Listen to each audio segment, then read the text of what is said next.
Entering the storm this week, I'll be interviewing a man that believes through the relentless pursuit of excellence, you can make people better. My guest is a CrossFit Level 1 trainer, USA Olympic weightlifting coach, certified personal trainer, certified nutritional coach, and is the owner of Strongside Gym, where we make people better. Mitchel Black, you have entered the storm. How you doing today, sir? I am fantastic. Thank you so much for having me. Oh, yeah, it's awesome to have people like yourself that are very positive and very uplifting and are wanting to help people and change their lives. But it wasn't always like this. I mean, as a child, you were growing up, you had some adversity that you faced head on. Why don't you explain what went down at a young age for you? Yeah, I feel like, honestly, I was the sum of being given zero opportunity to succeed in life. I wasn't set up for success. I come from a very small town. I come from growing up with nothing, no money. We lived on food stamps, a single mom with 3 kids. My dad walked out. I don't have any rich family members. Nobody went to college. I felt like everything was against me, but it almost drives me to be better, to just give the world the middle finger and say, it's your life and you're not victim to your circumstances. You can do what you want to do. You're doing what you want to do. It speaks for itself right at the moment. But yeah, you had some adversity outside of struggling through poverty, living off food stamps. There was a physical aspect of your persona that you really weren't too happy about. Why don't you go into detail with that? Yeah, I weigh less now than when I was 13. So at 13, I was 5'5" and about 200 pounds. Wow. And I was just fed up with everything. I'm 13 years old. I can't even fit in any of my clothes. And, girls don't like me and I can't run as fast as anybody in gym class. I'm constantly finding myself saying that I can't do anything. And it was like just suffocating me. It was suffocating you, and you had an addiction of overeating. I've interviewed people in the past. Stephanie Sirocco comes to mind. She struggled with overeating and eating to, ease her mind. Is this what you did? You just turned to food, and it was like an escape for you? 100%. Food never pointed the finger at me. Food never made me feel bad. Food only satisfied me. It never put me down. It was the good that I wanted to feel that I wasn't getting anywhere else in life for various reasons. And, I remember in 3rd grade writing this girl like a secret admirer note, and she found out it was me and ripped it up and threw it in the trash. Oh, man. I went home and ate all these donuts because it made me feel good. And I always looked at that as an outlet. And it wasn't till I was in, probably 3rd grade, and I came home from school 3 days in a row crying because the same dude was making fun of me every single day. And my mom is a wonderful person. She didn't say this exactly, but she basically just looked at me and said, okay, are you going to come home crying every day, or are we going to do something about it? And that's when I was like, okay, we need to start doing something about it. So that was the turning point for you when your mom just said straight out, hey, this is the deal. And if you don't change anything, it's going to continue to happen. So what was the game plan? How did you put a game plan together to attack being overweight and trying to cut that weight? I knew nothing. So I had no idea other than I was really overweight, hating everything, and I just wanted to be thin. And I didn't even know if that was a possibility. So when my mom brought up the topic of, hey, are we going to do something about it or whatever, she had done Weight Watchers as a kid because my whole family, nobody exercises, everybody's overweight. We're not a marathon running family. So she suggested Weight Watchers. And I was like, okay, if that's what we got to do. And I show up, I'm 13 years old, I'm the only guy in the class, and I just start counting my points. And for me, it worked. Exercise didn't come till later, but it was a starting point to get me to understand food isn't what you need to look at. Yeah, well, food is not what you need to look at and overeat. You got to eat the right foods, and educating yourself on the right foods. I guess Weight Watchers guided you in that direction. Yeah, and it made me realize the reward. It made me want to work hard to go to my weekly weigh-in and see the positive effect of losing weight. So anything else that was negatively driving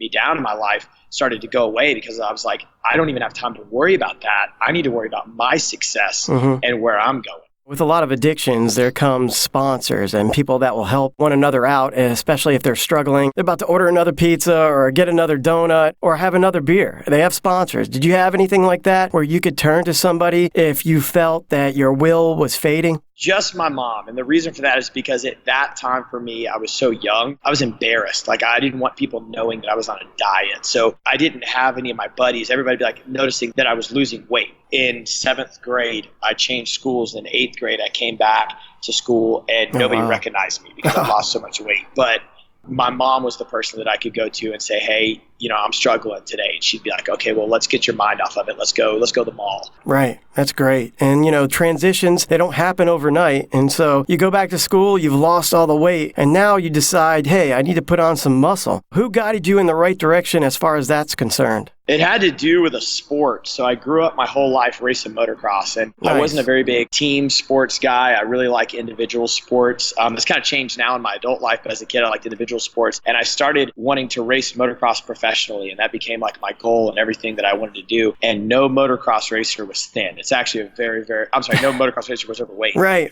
It's a very cardiovascular sport. So the better I got at it, I wanted to be fit. And I knew that I needed muscle. I knew I needed to work out. I knew I needed stamina. So it started with there. And I just grabbed some buddies that wanted to get fit too. And we started working out in my garage. And I had a little weight set. And my buddy Eli came over and we would just lift all the time and we'd race on the weekends. Hey, Mitchell, I think that's like some of the best stuff as far as like when you first start working out. Because I remember when I first started working out, I had a barbell and a couple of dumbbells and I was going down in my basement or like you said, in the garage, or maybe like they like to call it back in the day, like Bret the Hitman Hart, he worked out in the dungeon, Yeah. So I always love that atmosphere, like a dungeon, kind of a gym, smelly. It's got the rust on the bars a little bit, but that's what it feels like. And that's where you develop your roots as far as your exercise program and what you're going to want to do and what you want to look like. So that's a great step in the right direction. Now, how did it progress from there? So emotionally, I started realizing that I was feeling better, that I was looking better, and that basically any time in my life that I was hindered with the word can't, that started to go away. So if I started saying, I can't run up this hill, I can't do this, and I'd started going on mountain bike rides. It's harder to sit down on a hill than stand up on a mountain bike. And I would challenge myself to go up the hill and sit down and set mind games with myself to start achieving things. And it started making me look at everything and just say,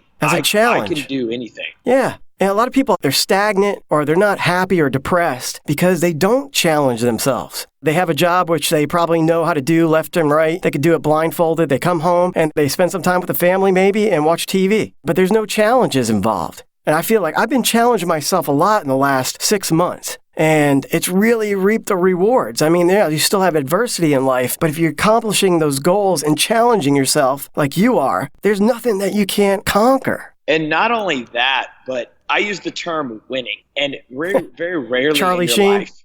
Yeah, but very rarely in your life can you definitively show with self-actualization that you're a winner. And what I mean by that is like if you go to work and you feel like you worked really hard and you want to get a promotion and you don't get the promotion, then you can look back and you can say, oh, my boss was bad or the circumstances weren't what I wanted, or I feel like I put in the work. Versus when you sit there and you say, look, here's a barbell. Can you lift it or not? Here's a distance. You have to accomplish it in this amount of time. Here's a workout and you need to do it at this skill level. Here's a rower. Accomplish this distance in this amount of time. And you start doing that and you start achieving things that you never thought even remotely possible, it makes you a winner. And you start looking at everything else like it's nothing. And you turn that negative attitude into a positive one. You end up brushing off on other people. Some people might think you're annoying and go, oh, well, you're just too positive all the time. Life isn't that way. But you know what? Even through adversity, you got to stay positive because down the road, it might not be today or tomorrow. You don't know when it's coming, but it will be there if you have the right attitude. Now, you like to learn.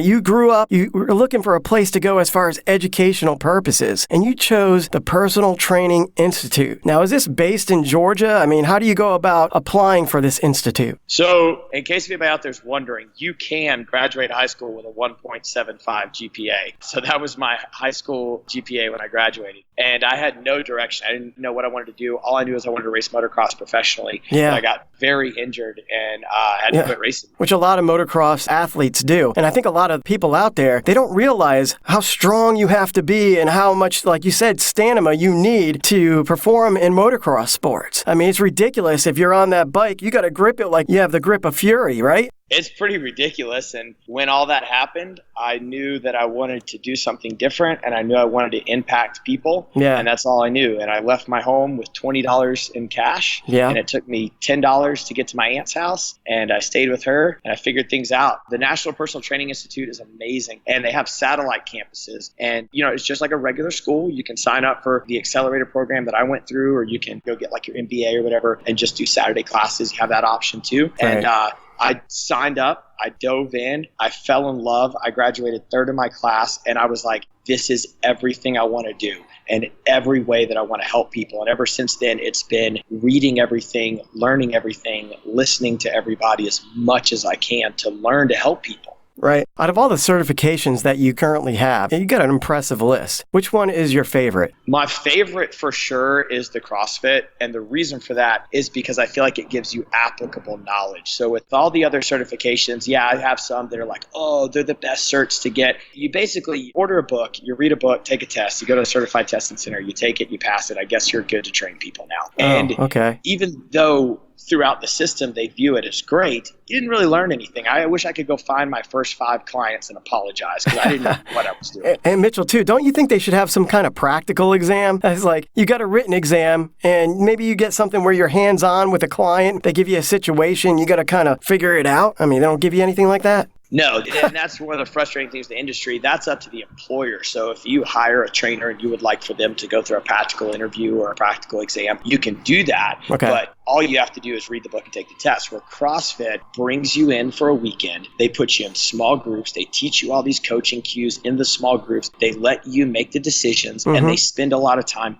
coaching you on how to be a better coach. And at the end of it, people are always like, oh, well, so-and-so was a bad coach. You're going to have bad people in every industry. Right. But the philosophy they teach and the way they do it, it might not be the best, but it is my favorite and the way the training industry needs to go for sure. Now, you talk about CrossFit, and there's a lot of diehard CrossFitters out there, and I have mad respect for them. But there's also a lot of haters. Why are there so many haters when it comes to CrossFit? I mean, they even call it something else, and I know you probably have heard it 100 times. But why is there such a negative label when it comes to CrossFit, and how is CrossFit working around that to gain more followers and change people's minds? So the training industry as a whole is massively broken. If my legacy can be left as the dude who came in to fix the industry, that's what I want to do. But it's massively broken across the board. I mean, it's read a book, take a test, go train a bunch of people, hope nobody gets hurt. Yeah. And what if somebody does, though? What if you have somebody on a treadmill and you got them going for 20 minutes and they maybe need to go 10 because they have heart issues and they have a heart attack? What happens then? I mean, for example, in the state of Georgia, all you have to do is pay $99 a year for $1 million of liability insurance. You don't even have to get certified. You can just call yourself a trainer. So there's no nationally governing body for training. So the fault where CrossFit gets a lot of bad rap is that you can go take a weekend completion course. It's a completion course, not a nationally accredited certification. And you learn their methodology in a weekend, and then you can go open a gym. So you can have an excited person get a bank loan. They open a gym. Maybe it works out, maybe it doesn't. But you could say that with mechanics or with somebody who gets their C7 exam or, whatever. Like the integrity is what gets them to the next level. So the reason CrossFit does well is because 99% of the coaches do it because they love it. And they do it because they really want to help people and make them better. I think that's the main reason, right? I mean, because, you want to help people. You want to help them overcome their obstacles that are placed in front of them and make them prove their quality of life. Yeah. It also does really well because what I said a second ago about the self-actualization stuff, CrossFit does a very good job. They are the only certification that defines their training, and they tell you if you got fitter or not. So it tells the athlete if they achieve their goal or what the progression needs to be versus everything else is kind of loose-ended. Like I got on a treadmill and I walked for 10 minutes. Am I fitter? I don't really know. I didn't measure it. What is fitness? Well, I don't know. You have to be able to measure that stuff. Right. And then, people complain about, with CrossFit, there's a lot of injuries. But I feel like that's with anything related to exercise that you do. I mean, even golfers get hurt, bowlers get hurt, and the list goes on and on. But when you have a lot of high impact maneuvers that you're executing, you might be subjected to injury. But you have to stretch. Isn't stretching has to be one of the biggest, most important things surrounding your gym and what you believe in? Yeah, anytime that you ask yourself to get better, the chance of injury goes up in anything that you do. Really what you're doing is you're saying, hey, I want to get better than yesterday. And by doing that, my chance of injury goes up. But I would also invite you, next time you go to the doctor's office or an orthopedic surgeon's office, look at all the plaques on the wall and how many football, baseball teams there are. They're not sponsoring CrossFit gyms, and they're not sponsoring your little league football team or baseball team because they feel deeply passionate about it. They want the surgeries that are going to happen in that sport. Bring them on. But yeah, going back to mobility, if you want to lift a good amount of load, if you want to move really well, if you want to be a functional human and have a full range of motion, all your joints, so you can be 70 with the body of a 50-year-old and be 50 with the body of a 30-year-old, you need to be limber. And a lot of people neglect that. They just want to do really hard work and not take care of themselves. Right. And the recovery and the stretching is what gets you your goal. Well, I think too, Mitchell, when you get older, you still think you're like 20 years old in your mind sometimes. And you don't realize those ligaments, and they're like rubber bands, and they get worn out and they get harder as you get older. And you got to stretch those muscles. I mean, you got to stretch everything out. I feel stiff so many days out of the week, but I got to remind myself, constantly stretch. And you reminding yourself and learning things is great. What did you learn working for the Globo gyms? So my history with the Globo gyms is pretty cool. I mean, I started folding towels and cleaning toilets. I just wanted my foot in the door. Yep. And I started with that, and then I was in school, and I was said, hey, I want to be a trainer. I just need to get to know everybody. So I started as a trainer, and then I just worked as hard as I could to get to the top. And I got to work for some of the biggest chains in the industry. I got to work. Hey, were you on the dodgeball team? Dodgeball team? No, but we did play dodgeball. I got to work at. That's awesome. I got to work on a corporate level. I got to work on a national level, an area level. Yeah. So I got to learn a lot about how to run flip a business. Businesses. Yeah. That was my specialty, was flipping the gyms. And I also got to learn a lot about what I didn't want to be. Yeah. And I got to learn a lot about that I don't want to create a gym that has 10,000 members and 2 squat racks because I'm hoping my people don't show up every day. Yeah. All Globo gyms are built around the hope that you don't show up, but they're going to market. That's depressing. We want to make you fitter. And I'm like, well, then why don't you have enough? Like, if 60 to 70% of my athletes aren't in the gym every day, I consider that a slow day. Hey, we need you in here. Why do big gyms like that? They have pizza days and all these junk food days. I don't understand that. Because it makes you feel good and it's easy. So I'm going to charge you $10 a month. Yeah. I'm going to say that you're in a year contract. To cancel, you have to come in, you have to fill out a waiver, you got to write us a letter or whatever. And I'm going to target an income that's so small that you don't even really see it. And I'm going to say that's my donation. And I'm going to get as many people involved as I can. So thousands of people, like the average, like 24-hour fitness or whatever, has like 2,100 members paying $15 to $18 a month or whatever. And I'm going to grow a business based on the fact that you don't come. And I'm going to sell you an idea. And then what's going to happen is I'm going to build a gym, a quote-unquote gym, where you walk in and you have all the products and salon and all the pizza stuff in the front. And the fitness is tucked way, way in the back that you may or may not get to. And then they have signs that say, make sure you don't clank the weights. Make sure you don't drop the weights on the ground. Don't make too much noise. Yeah, like training has to be difficult. It has to be difficult because you're trying to outwork everything else in your life that is easy. Yes. Like we drive cars, our groceries are delivered, we have cell phones, everything else is easy. So if you want to see any gain, you have to outwork the minimum. And that minimum is going to look like some weights clanging. It's going to look like some sweat. It's going to look like you're 100%. It's not going to look like pizza. Yeah, exactly. And, you talk about your gym now. 2013 was a monumental year for you as your whole world changed for the better. And why don't you explain to the listeners out there what went down? Yeah, it was wild. I'm in this Globo gym, and I'm running classes. So like my annual revenue that I produced was a third of the gym's revenue. There was 26 trainers. So this one guy is doing 1/3 of the revenue out of 26 trainers. Oh, wow. And I got so many classes that like we're using all the equipment. There's so many people involved. The gym can't even function. So people are like trying to hang on to me, but they kept taking everything away from me. And finally I had a client that came up to me and they said, like I had a couple people say I needed to start my own gym or whatever, but I didn't really know how I wanted to do it. And I definitely didn't want anybody writing me a check for giving me the money to start it up and then own part of it because it's my dream. So I had a client come up to me and it was a couple and they just said, hey, we'd like to give you this opportunity and basically just be an angel investor and you can just pay us back with more interest than a bank, which is purely understandable, but we don't want to own any of it. And Hey, now, can you explain to me too, real quick? I don't mean to cut you off. For the listeners and myself, what's an angel investor? So an investor, like an equity investor, would be somebody that says, hey, I'm going to give you $100,000 to start this gym, but for doing that, I want to own 10%. Yeah. And I'm sitting over there like, why do you need to own any of my dream just for giving me money? Because I can go to a bank and get money. Yep. So they just said, hey, we'll give you the money. We'll do it on a loan. And so we're going to call it an angel investor. They own none of the company. And I was still kind of shaky. And then the next thing out of their mouth, they said, the only requirement we have is that later in life, you do this for somebody else. That's great. I was like, you're amazing human beings. Mm-hmm. And they've been there every step of the way. Because I was producing so much revenue, I had to sue my former employer when I started because they tried to shut me down and they funded that. I mean, they have been nothing but amazing. We wound up winning the lawsuit, obviously, so that was great. But I mean, they called me, they said they wanted to do it. I thought about it for like a day or two, mapped it all out. I had it checked within like 2 weeks. I'm quitting my job. I'm signing leases and opening a gym. And I mean, like within a couple months, I'm like, holy shnikes, I'm a business owner. Like, that was crazy. What was the biggest hurdle as far as starting your own business? I'm sure the workout process and everything there was solid, but like as far as marketing the business, now you're doing Facebook Live and you're doing a lot of videos. What was the toughest thing to overcome? So the market is really saturated. There's a ton of gyms in the area.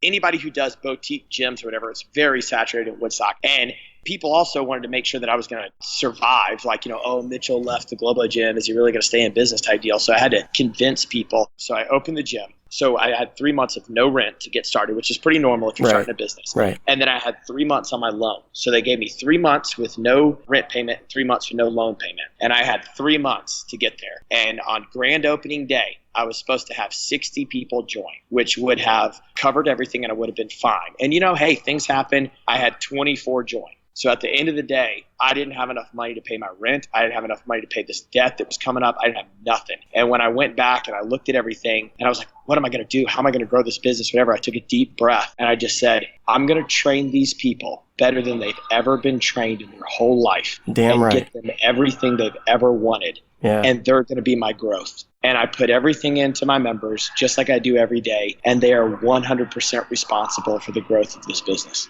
And is that where the relentless pursuit of excellence makes people better come from? Yeah, it comes from that. It's what we do every day here. We do Facebook Live and stuff like that, but I've never spent $1 on marketing. I do a Groupon and stuff like that, but I don't have a billboard or anything. Right. And every dollar you spend on marketing is $1 that you don't spend on excellence. And if we can devote all of our time and energy and resources in devoting excellence and put it into our members where they know that every day is about them and we're indebted to them, they become our biggest gurus to go spread to all their friends how awesome this place is. I think that's a key factor in any business that you're running. And even with my voiceover business where, if I get a client, I'm going to try to go above and beyond and convince them, hey, I'm the best one around. You're going to want to use me every time you need a voiceover. So that goes with any small business. So listeners out there, pay attention. The subscriber count on your YouTube page has been steadily on the rise, and we talked about the videos. How important is it to have video content in today's business atmosphere, and what are the big hurdles when it comes to educating and marketing through these ideas?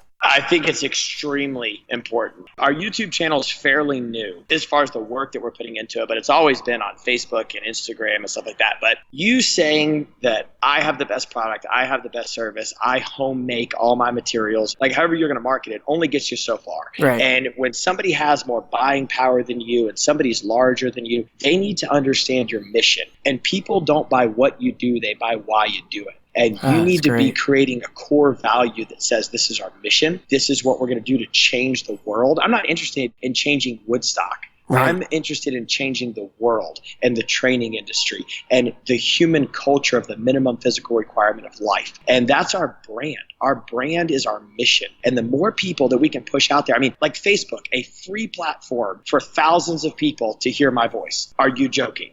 There's not a better investment. And if you're not producing massive amounts of content, you will lose. You are losing right now, and you will lose if you're not putting massive content out there, because that's all the industry is now. You got a couple seconds on social media. It's go, go, go, and massive content. Right. And people need to see your face. And what some people don't realize when they're starting something new and fresh, it's a lot of time. There's a lot of time consumed if you want to do it the right way. And that's why it's always great to stay focused, stay positive, have a plan of attack. And a lot of people that come into Strongside, they don't really necessarily have a plan of attack. They know what they want to improve. They want to be better than what they were before coming in. They don't really know how to go about it. But you give them a lot of tools. I mean, people can go for therapy sessions. They can go to the different trainers. And we talked about sponsors earlier. You guys are like their sponsors. I mean, do you have people call you when they don't feel like going to the gym? Let the listeners know. So the physical outcome, the before and after picture, is like the tip of the iceberg.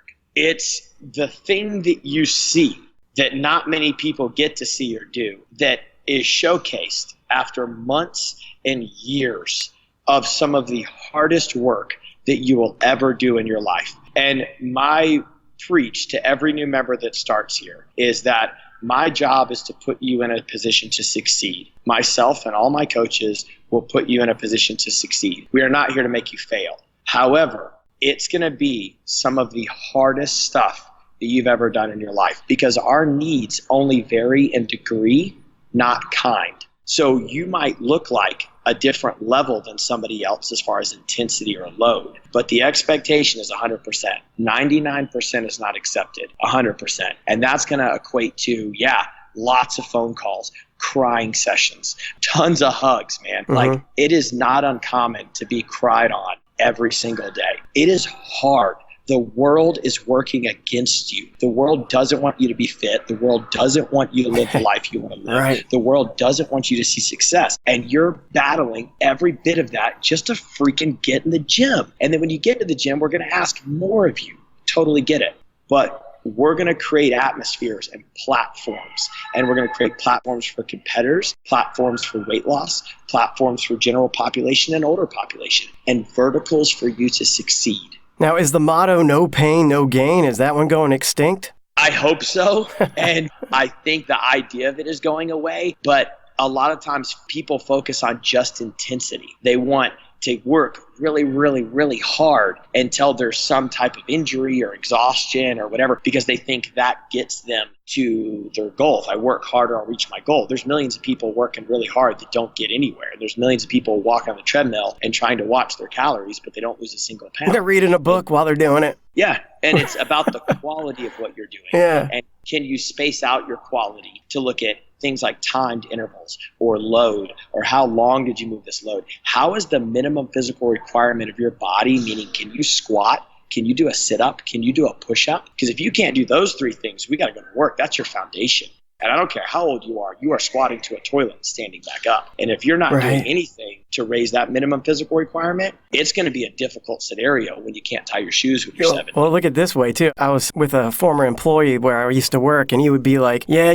when you get in your 40s, it gets harder to wipe your rear end because you got to twist back there and everything. I said, well, you need to stretch, don't you? I mean, that should be the first sign that says, hey, I need to stretch. So I've created this model, and I'm working on really defining the model a little bit more, but I've created a model called the Preservation of Functional Capacity model, and we can measure that. And we can measure people, for example, this is real science, that after 40 years old, you lose 2% muscle mass and about 2.5 to 3% bone mass per year until you die. That's also under the assumption that you don't do anything about it. Right. So you have people that say, I'm older, and I'm older, so it's harder. Well, is it? Or is it that you haven't ever done anything, worked out, stretched, or ate right for 30 years, and then it showed up? And then we take that and we overlay that with somebody who does stretching, mobility work, lifting, running, cardiovascular, respiratory endurance, like all these things. And their slowdown rate of how much muscle mass and bone density they're losing is slower than anybody else. So we're all going to slow down as we get older. I get it. But I'm asking you to slow down slower than those around you. And plus, there's no pain and no gain involved. And you got to help them do it the right way and the smart way, as opposed to getting them injured and then they never show up ever again. Absolutely. To the gym. So what makes your coaches stand out from the rest? I'm sure any business owner would say this, but we have the best coaches.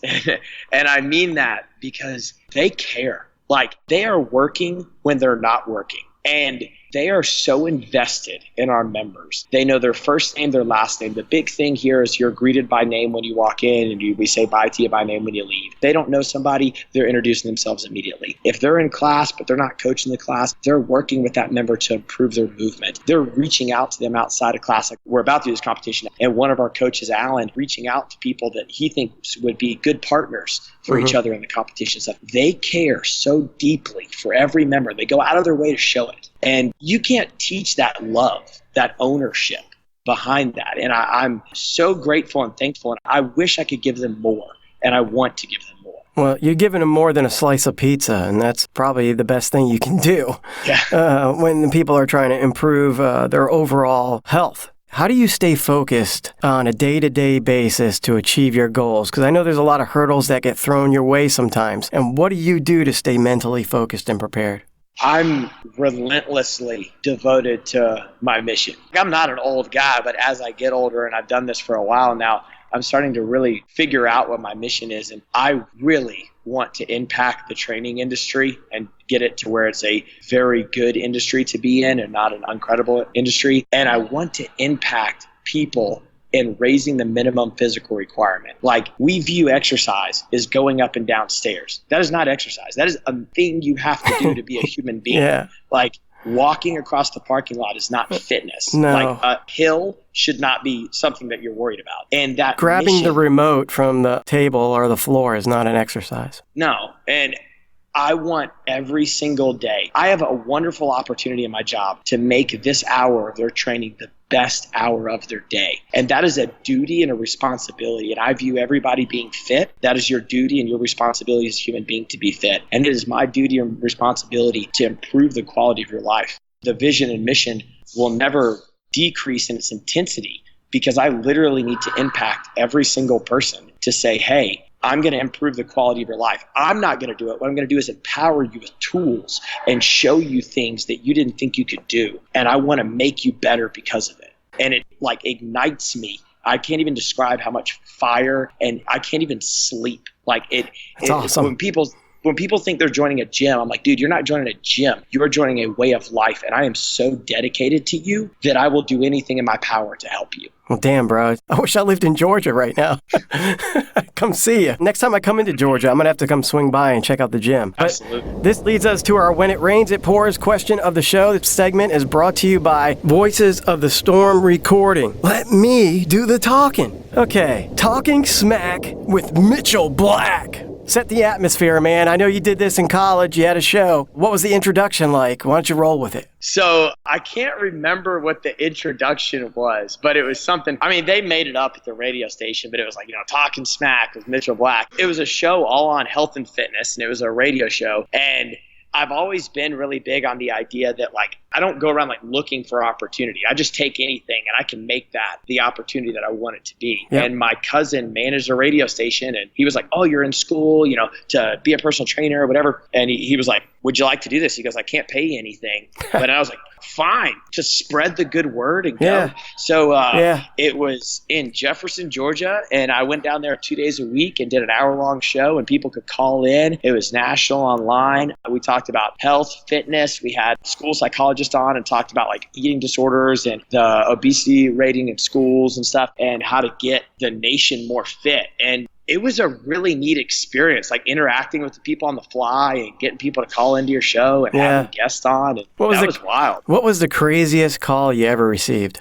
I don't know if we had, like, super crazy, but we had a lot of, like, very non-answering questions. Like, it would be, people would call in for the idea of, like, hey, I was thinking about doing this protein shake. But, people are emotional, right? Especially with weight loss. And it would go on to just some, like, they're not happy with their marriage. And I'm like, whoa, like, hang on. Well, I had 6 egg yolks today like Rocky, but I'm about to get divorced. I'm about drinking 6-pack a day. Yeah. And I was like, whoa, that's too much. Hey, Mitchel, it's been great having you on the show, man. Do you have any shout-outs you want to make before I let you go? The first thing that comes to mind is I definitely want to give a shout out to my wife, Kim. I'm newly married. And congratulations. Thank you very much. That woman, I work 16 hours a day, like 7 days a week, 8 days a week is my joke. And that woman, like, she supports me to no end and wants nothing but the greatest for myself and our members and our family. And I can't even say how much I love her and how much I appreciate her and everything. She is the driving force for everything that I want to do every day, and I can't thank her enough.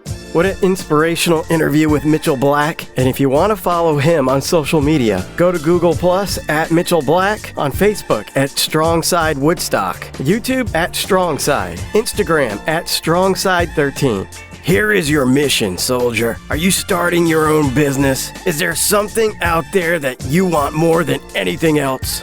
Well, your mission is your mission statement. What is that one thing that drives you to excellence and allows you to have an impact on the world? For Mitchel, it's helping people improve their overall quality of life through fitness. If there's a passion that burns deep within you, soldier, follow it no matter what obstacles are thrown in your way. This is your mission if you accept. Are you ready, soldier? 10 hook. Yeah, you guys can follow me on social media at Brad Storm Lanou on Instagram, YouTube, and Twitter. And check out my business, Voices of the Storm Recording, on Facebook. Let me do the talking. You can like the page and check out the many videos I have on the page. I want to thank everyone for tuning in once again, and remember to clench the fist and punch every day in the face. And I'll see you the next time we enter the storm.